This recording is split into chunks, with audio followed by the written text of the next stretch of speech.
شام بخیر دوستان. امروز کبوتر خاطری شما را از مخزن تاجیکستان بیرون میبریم. به کشورهای دور میبریم. زیرا مهمانی که حالا در روبروی ما نشستند چهره بسیار آشنا، چهره بسیار صمیمی، آوازخوان، آهنگساز که هنرمند مردمی افغانستان میباشند، استاد واحد قاسمی. خوش درود آمدید. بر شما، درود بر بینندگان عزیزتان، درود بر مردم شریف تاجیکستان. تشکر میکنم از تلویزیون سفینه که مرا در این برنامه دعوت کردند. تشکر. شامتان بخیر. امروز یک شام خاطرمانه خواهد بود برای بینندگان تلویزیون سفینه. سلامت باشید. بار دیگر خوش آمدید به تاجیکستان. پیش از همه تشکر، لطف کردین. سلامت باشید. تاجیکستان برایتان پسند آمد؟ چقدر شد که در اینجا هستید؟ ما یک ماه شد آمدیم، بله، ولی سفر اولم نبود به تاجیکستان. من یک بار سال 1980 آمده بودم. خیلی پیش بله، برای کنسرت آمده بودیم همراه یک گروه هنرمندا، اساتید، بزرگا. یک بارم 7 سال پیش آمدم و یک بارم که حالا آمدم در فاصله 7 سال شهر دوشنبه را خیلی قشنگتر از 7 سال پیش یافتم. رو به انکشاف و آبادی بنیادی را در تاجیکستان دیدم در سایه گوناگون.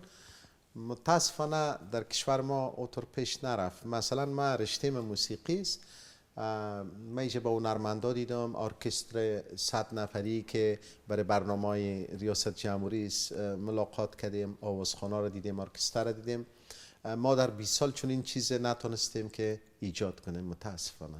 ما امیدواریم که همین گونه زیبایی، همین گونه شکوفایی در کشور شما هم خواهد. شما زنده باشین. تاجیکستان ما خودم کشور خود حساب میکنم، بله. خانه خود حساب میکنم و مخصوصا مردم تاجیکستان بسیار مردم مهربان، مردم صمیمی، مردم شریف. ما یک ذره شوخ طبع هستیم کمه. میدونم. بله. من یگان وقت که میرم بیرون مثلا تاکسی زکاس میکنم، خب میشه 11 سومنی، میگم اکا اینا دایش خو نقد و او ایران میمونه که چی میخواه بگه. بله، نابسته از آنی که یک چهره جدی دارید، خیلی شوخ طبیعت هستید. وقتی ما فهمیدیم که با شما هم صحبت خواهیم شد، پرسکاو کردیم، جستجو کردیم و همین گونه شما را دریافتیم که شوخ طبیعت هستید. شما زنده باشین. خب ظاهرا کسی که با ما نشیشته باشه نمیفهمد، میگه بسیار جدی است، ولی من در کار خیلی بسیار جدی هستم. ولی در روابط خود با دوستا، با مردم، با رفیقایم، با خانواده همه صمیمی هستم، شوخ طبع هستم. چون این برنامه موسیقی است و ما هر دفعه بازخوانی خواهیم کرد یک سرود را، یک آهنگ را. بیاید از همون آهنگ هایی که خیلی پیشتر ساخته بوده یگان مصرع بسرایید بهر بیننده تا اینکه یک جالبیت دراریم، رنگینی دراریم. شما از گذشته آهنگ گفتین که ما باید اعتراف کنیم که از این آهنگ چند سال گذشته. بله درست. از آهنگ میشه در باغ دو چشمایت امیر منظورتان بود؟ میشود، چون که یکی از آهنگ‌های بسیار دوست داشته من میباشد. فکر میکنم که چون صمیمی است، خیلی سخنهایش، آهنگش هم برای بیننده نیز پسند است. این سرود، این آهنگ ما از دهه 80 ساختیم. آهنگش کمپوز کردم، شعرش از سخی راهی، زندیات سخی راهی دوست ما بود، اونا ترانش نوشتن. ولی پیش از این که من این قصه را کنم، یک روز یک دوشیزه را دیدم از علاقمندای صدای ما، اینا گفت که من صدایتان خوش دارم و گپا. گفت من بسیار خورد بدم که شما میخواندین. مرا گفت، من گفتم شما چند ساله بودین که من میخواندم؟ گفت من 12 ساله. گفتم من 15 ساله بودم اون وقت. برصورت بله، آهنگ اینجا متاسفانه سازم نداریم که من امرای ساز بخوانم، ولی خب هم خیلی طریق زنده. میشه در باغ دو چشمایت بشینم، میشه از چشم تو خورشید ببینم، میشه از زلف عروسانه تو دانه دانه گل بارانه بچینم، میشه در باغ دو چشمایت بشینم، میشه از چشم تو خورشید ببینم، میشه در باغ دو چشمای بشینم، میشه از چشم تو خورشید ببینم، میشه در باغ دو چشمای بشینم، میشه از چشم تو خورشید ببینم، میشه از زلف عروسانه تو دانه دانه گل بارانه بچینم، میشه در باغ دو چشمای بشینم، میشه از چشم تو خورشید ببینم.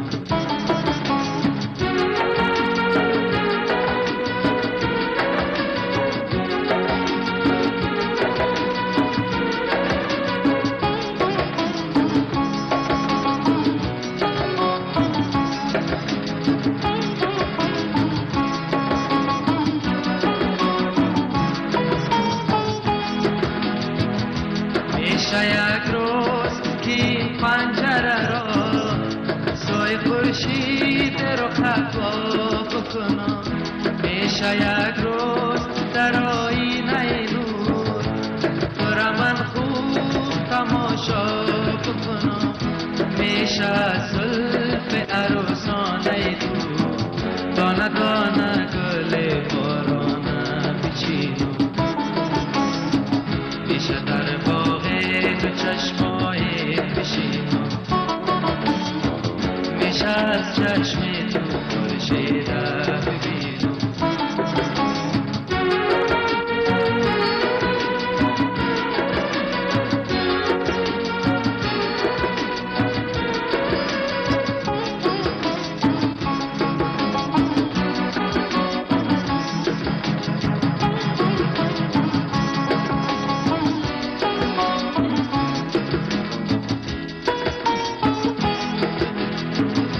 میشه گلهای زمستان زده را نفس گرم کسی وا بکنن، میشه ابرا همه باران بگیرن، چشمه ها را همه دریا بکنن، میشه زلف عروسانه تو دانه دانه گل بارانه بچینم، میشه در باغ دو چشمای بشینم، میشه از چشم تو خورشید ببینم. سرودها و ترانه ها یا اشعار وقتی به اصطلاح عام پسند میشه یا مورد پذیرش قرار میگیره که بیننده خودش در او پیدا کنه یا شنونده. بله. آهنگ میشه در باغ دو چشمایت آهنگ است که در طول سالها در کنار از که مردم میره شنیدن یا مرا میشناسن بیشتر با همی آهنگ، ولی ایره بیشتر در عروسی ها در ویدیو استفاده میکنن، به خاطر که میشه در باغ دو چشمایت بشینم، میشه از چشم تو خورشید ببینم. گپ بسیار خوب است که داماد برای عروس میگه. بله. بله، از اون نقطه نظری آهنگ برای بسیاری کسا دوست داشتنی است، کسایی که عاطفه را میفهمن، عشق میفهمن و مهربانی را میفهمن. درست. در برابر آنه که آهنگش خیلی زیباست، خیلی دلشین است، اینچنین حرفهایش نیست، سخنهایش نیست خیلی بی‌بهاست. سلامت باشین. ولی من کردیت سخنها را به شاعر میتونم. خب اینچنین در این برابر باز شنیدیم که شاعر طب نیز هستید، سخندان نیز هستید. من از درست فهمیدیم؟ در رشته زبان و ادبیات درس خواندم، ولی هیچ وقت شعر نمی نویسم به خاطر که کار من نیست، ولی شعر به تمام معنا میفهمم و مخصوصا بله شیوه کار من در آهنگسازی طور است که اگر شعر کلاسیک انتخاب کنم از حضرت سعدی، حضرت مولانا، حضرت بدل، حضرت حافظ یا از رودکی یا دقیقی، اینا خب با در نظر داشته محتوای شعر و با در نظر داشته تاریخ از او کش میکنم که رابطه امی ایره در قالب صوت و لحن که میارم همون گپ ها حفظ شوه. ولی یعنی به هم توأم باشند. دقیقاً بله، ولی شعری که از شاعرای معاصر میسازم یا قرار باشم یک ترانه جدید بسازم، برای ترانه‌نویس یا دوستم یا شاعر گرامی فقط سوژه را میگم. یعنی میگم مضمونش چی باشه. یکی از دوستان خیلی قرینتان خوب درک کردن در حق شما که یکی از ویژگی های شما نیز همین است که بسیار به شعر ارج میگذارید، شعر را میفهمید و میخواهید مضمون همون متن را پیش از همه درک کرده به همون موافق آهنگ ساز کنید. بله. و اینچنین همیشه با خود کتاب میگردانید، کتابخوان هستید. بسیار در صحوی میخوانید و یا هر گونه در هر موضوع؟ خب من تاریخ دوست دارم، ادبیات دوست دارم و کم و بیش مسائل فلسفی را دوست دارم و عرفان و تصوف. بهترین. بله، به خاطر ازی که رشته ما کار موسیقی مخصوصا در شرق زمین، کشور شما، کشور ما، کشورهای همسایه، موسیقی با شعر پیوند داره و شعر ما و شما روی عرفان، اخلاق، دین، فلسفه، پند، نصیحت و اینی مسائل استوار است. و ما گمان میکنیم که سر اسرار بسیار نامی شدن شما، حرفه‌ای شدن شما هم در همین محض مشقت شماست، جستجوی شماست. و پیوند بودن شما با معانی فلسفه خیلی که گفتید، محض همین است که شما را حرفه‌ای کرد شناسان. زنده باشین. مرا شعر خیلی قید میکنه همراه خود وقتی که میخوانم و بسیار سرم اثرگذار است. حضرت حافظ گفته که دیدن روی تو را دیده جانبین باید، و این کجا مرتبه چشم جهانبین من است. حافظ اعتراف میکنه که من اوقدر توان ندارم، اوقدر قدرت ندارم، یک انسان ضعیف هستم، نمیتونم که هر آن چیزی که از من انتظار داری من او را بتونم بجا کنم. یا حضرت بیدل یک جای میفرمایند خود شما ما همه باور به این داریم که خداوند بسیار مهربان است و بنده خدا خیلی دوست داره و گناه بنده خدا میبخشه. یک چیز را که سخت میگیره، میگه حق بنده مرا نباید بخوری، اجازه نداری، حق خودم میبخشمت ولی حق بنده خدا نمیبخشمت. بله. بیدل سه به یک شعرش هست، حضرت ابوالمانی بیدل: باز از جهان حسرت دیدار میرسم. حسرت دیدار یک جهان داره خودش. آینه در بغل به در یار میرسم. هر چند نیست چون ثمرم پای اختیار. یعنی من باید کاری که کنم بسیارش به اختیار من نیست، راهم به منزل است که ناچار میرسم. یعنی من ایرم مطمئن هستم که بالاخره خداوند مرا میبخشی. بیدل چنان که سایه به خورشید میرسد، تا خورشید نباشه سایه نیست. بله. میگه بیدل چنان که سایه به خورشید میرسد، من نیز رفته رفته به دلدار میرسم. درست. وقتی که من یه اشعار میخوانم مرا حال من دگرگون میسازه. به می اعتقادی که دارم باز خودش برم رهگشا میشه شعر. میگه این ملودیت است، این آهنگ است، این ریتمش است، بعدش من زمزمه میکنم. یعنی همین گونه تولید میشود سرود، آهنگ در ضمیر شما؟ بله بله. چیزایی که بسیار بنیادی است، مثلا اشعار کلاسیک یا اشعاری که در اون مایش بسیار یا شیرش قوی است، من به می اساس آهنگ میسازم. ولی آهنگایی که به اصطلاح شاد باشه و مجلسی باشه بازو دیگه شیوهش فرق میکنه. میشه آدم دندانای خدا برس کنه لالای لالای لالای یک چیز در ذهن آدم میاد. چون خیلی به دلشناس هستید، معلوم گردید و این گفته هایتان باور داریم که برای آن نفرانی که نو به ساحه صنعت میآیند یک نصیحت، یک تحکرسی خوبی بود همین گفته های شما. و در برابر آنه که توجه دارید بسیار به اشعار کلاسیک، اینچنین با شاعران معاصر نیست، خیلی خوب کارا درست کرده. خیلی گفتید کردیت خوب میدهید برایشان. من بسیار خوش دارم که روابط کاری با شاعرها و ترانه‌سرای‌ها داشته باشم. اتفاقا من شعرهای معاصر افغانستان از یک تعداد زیادشان ما آهنگ ساختیم، در قالب آهنگ جا دادیم و اجرا شده. بهار سعید یک چیزی ساخته بودن، سیاه چادر مرا پنهان ندارد، نمای مو مرا اوریان ندارد. این آهنگ ساختم برای وجه خانم. شعرهای دکتر صاحب امیرا نکته برای خانم هنگامه ساختم. با تو پرترانه می شود دلم، خیلی عاشقانه می شود دلم، می رسی به باغ قصه های من، وحچی شاعرانه می شود دلم و امثال از او. ولی خوشبختانه من در می فرصت کوتاهی که به تاجیکستان داشتم با شاعر بسیار ارجمند و ارزشمند ما و شما بانو گل رخسار دیدار داشتم. همکاری هم کرده؟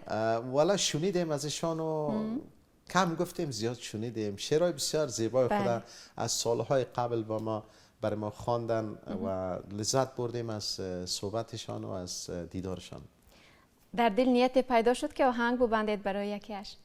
بله، یک مجموعه خود بر من تحفه دادن و انشالله که آرزو دارم بسازم روی اشعارشان بعضی آهنگا. مثلا مشاهده میکنید، شاید درک میکنید قبلا که کدام سرود، کدام متن، کدام آهنگ برای فلانی راست میگیرد، اینش برای فلانی. چقدر میفهمید؟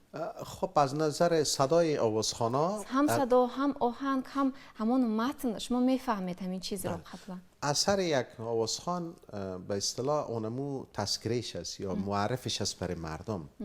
من معمولا با در نظر داشته کرکتر هنرمندا و درکشان از شعر و سلیقه‌شان برشان آهنگ میسازم. ولی هنرمندای نسل خود ما را مثل استاد محوش، خانم پرستو، هنگامه جان، روابط ما طور است که حرمت دو جانبه بسیار زیاد مد نظر گرفته میشه. من وقتی که برشان یک آهنگ پیشنهاد میکنم که امی آهنگ بخوانین، اونا هیچ وقت دیگه نظر نمیتن که والا اگه اینطور باشه خوب نمیشه. بعدش میگن خب بسیار خوب. ولی با نسل نو یک کمی باید ما کاملا سلیقه خودشانم در نظر داشته باشم. من از آهنگایی که یک آهنگ برای چی ساخته بودم، برای بانو غزل سادات. او از یک شاعر معاصر ما بانو مشگان ساغر است. شعرش تو بود: ساغر پرز شرابم خودت میدانی، گهی آتش گهی آبم خودت میدانی.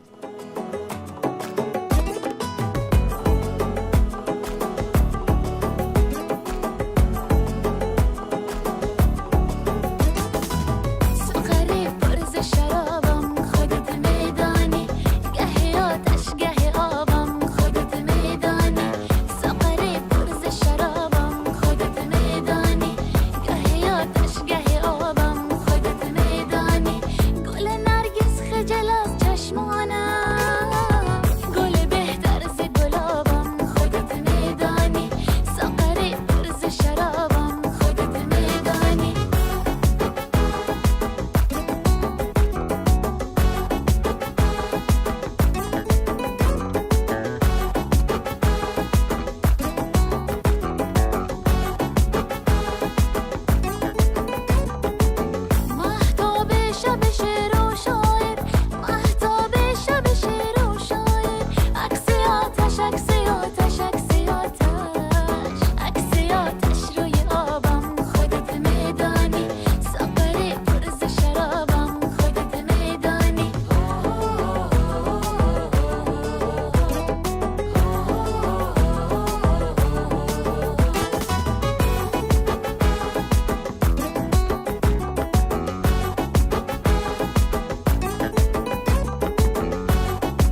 شما میخواهید به مردم نزدیکتر باشید و به واسطه انتخاب میکنید همون شعرها همون متنهایی که به مردم نزدیک است. بله به و مردم این از روی شاید تجربه های شما آمده است. دقیقاً. لیکن در حالی که شما تجربه نداشتید چه خاطره دارید چگونه کار را شروع کردید و چگونه همین ها به شما یک تجربه خوب شد درک کردید؟ بله ما از خانواده ما از یعنی 3 نسل موزیکانت هستند یعنی صنعتکار.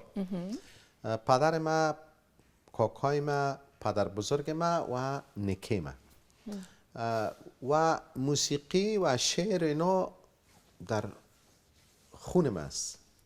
بسیاری چیزها را باید یاد گرفت ولی من بسیار چیزها را میراث گرفتید از طفولیت حس میکردم. بله یعنی استادزاده که بودید الکی راه شما گویم کشاده بود. من 5 ساله بودم با خود فکر میکردم، همیشه فکر میکردم و میترسیدم از بعضی چیزا، مثلا از گناه که یعنی گناه نکنم این گپا.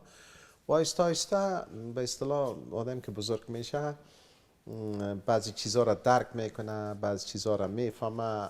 من که موسیقی یاد گرفتم یکی مسئله خانوادگی بود که به من میراث رسیده بود، مسئله دومم عشق خودم به شعر و به موسیقی. وقتی که من کلیات حضرت بیدل یا حضرت مولانا را باز میکنم بسیار عاشقانه، بسیار به اخلاصی متن میخوانم و اگر اجازه داد برای من، یعنی امو حارف اگر بر من اجازه داد خود به خود آهنگ ایجاد میشه. ما همین رو فهمیدیم که حتی زیاده از 1000 سرود 1000 آهنگ. بله اگه حساب کنم شاید همه قدر میشه به اطمینان. بله یک وقتی یک دوست ما پرسان کرد، یکی از نویسنده‌های عزیز ما گفت که چند آهنگ ساختی وای جان؟ دفتر متوجه شدم که چی یک سواله. گفتم مرا استاد اجازه بده یک چند روز حالا هر چی چارت میزنم که من چند آهنگ ساختم نمیتونم شمارش بگیرم. خب شروع کردم گفتم باشه آسان. ما خودم چند تا ساختیم در افغانستان، بیرون که برآمدیم چند تا آلبوم ثبت کردیم، از خودم معلوم شد در شاید 150 تا یا 160 تا. خود چند آلبوم برای هنرمندا ساختیم، باز دیدیم که یام جور شد. خلاصه رقم برآمد بیشتر از 700 750 آهنگ که من تونستم جمع کنم. ولی خب آهنگا چیزایی که ساختیم برای هنرمندای عزیز زیاد است. برای خودم هم کارهای خودم که است بخش عمده که من میخوایم بخوانم یکی امی سبک موسیقی غزل که در افغانستان مروج بوده از 100 سال یا بیشتر از او. پدرای ما، بزرگای خانواده ما اینا همیشون غزل خوان بودن. بله. و ما نمیخوایم که مکتب خاموش شود. یعنی ما هم به عنوان یک پیرو این مکتب میخوایم که آهنگای غزل هم از کمپوزای خود بخوانم، هم از استادا و اینا را چیزای قدیم بازخوانی کنم. در کنار از او آهنگای مناسبتی که جامعه نیاز داره ما باید بخوانم.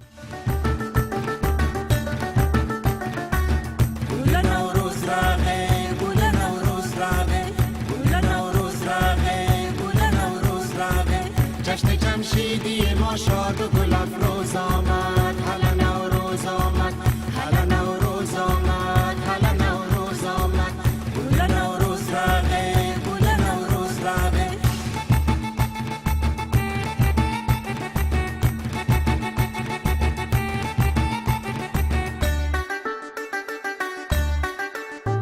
در روز نوی زمین زمان میخندد، گل گل همگی دهان دهان میخندد.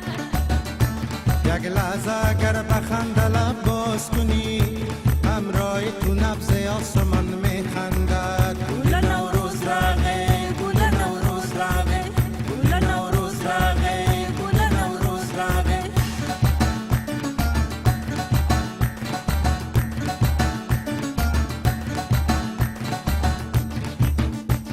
گلونه بخنده دی پسر لیشو گله، میلاد سخی گرمی پخکلاش و گله. جشنونه هر طرف سمانک شو گله. پختونو کتا یک بو یو طرف شو گله. هلا نوروز آمد، هلا نوروز آمد، هلا نوروز آمد، هلا نوروز آمد. گلان پریگی دم و سمت نو بهار راغه، هلا نوروز آمد.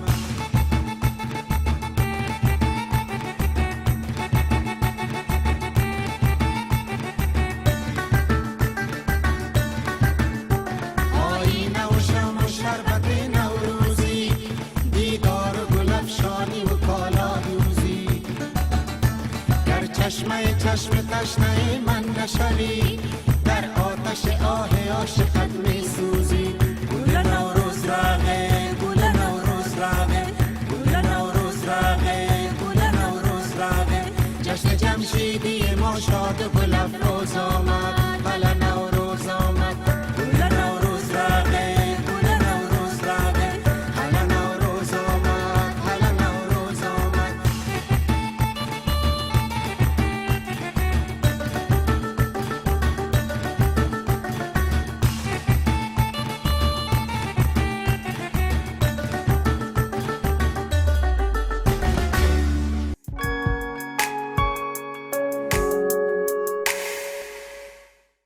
از آن سبب که شما ارج میگذارید به مکتب گذشتگانمون و علاکه قریب 1000 تا آهنگ ساز کرده اید، خطا نمیکنیم اگر گوییم که مکتب خود را نیز بنیاد کردید به همین طریقت. من امرای گیتار میخواندم و در سن سال شاید 17 ساله میخواندم یا 16 ساله 17 ساله بسیار جوان بودم و همین سبکی که میخواندم خب تا همیالم کار من سبک من منحصر به فرد است، یعنی کارهای خودم است، روش‌های ذهنی خودم است.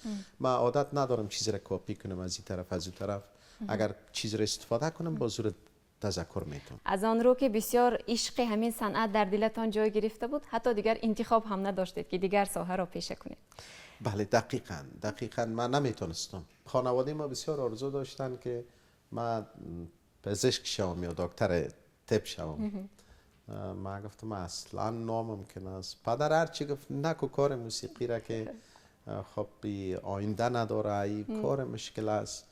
ولی یک چیز هم میفهمم که خب اگر من 40 سال را که در راه موسیقی گذشتاندم، اگر من یک تجارت کوچک می داشتم حال خیلی سرمایه دار بودم، ولی بازی سرمایه معنوی را با پول نمیشه پیدا کرد. بله درست است. بله. استاد بار دیگر خوش آمدید. ارج میگذاریم سلامت باشید. تشکر به از این آقای راول و صمیمیتتان.